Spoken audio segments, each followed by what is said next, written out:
وآله وسلم.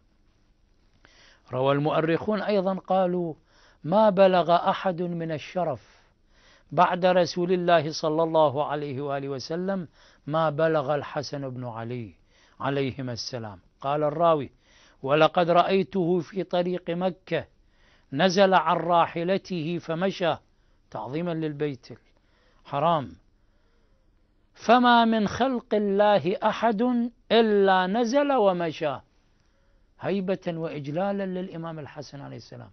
ما حد يستطيع بعد أن يبقى راكبا على راحلته والإمام الحسن يمشي، هكذا هيبته وجلاله في قلوب الناس.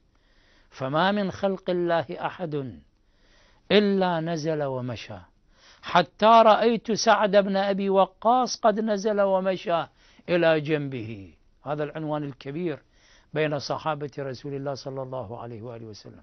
لم يستطع أن يبقى راكبا والحسن عليه السلام يمشي. هيبته فرضت حتى على أعدائه، والتاريخ أمامنا: معاوية بن أبي سفيان الحاقد على علي وعلى شيعة علي، لكنه لم يمس شيعة علي عليه السلام بسوء يذكر. تحت العباء أكيد أكو كثير، لكن هالجرائم والموبقات التي ارتكبها في حق شيعة علي عليه السلام طيلة 10 سنوات، طيلة حياة الإمام الحسن عليه السلام، لم يمس شيعة علي بشيء يذكر، إلى أن استشهد الحسن عليه السلام سنة 50 هجرية بعد حوالي 10 سنوات.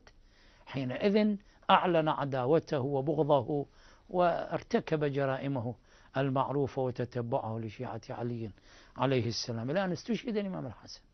هيبته كانت مفروضة حتى على أعدائه وألد أعدائه الحاقدين عليه.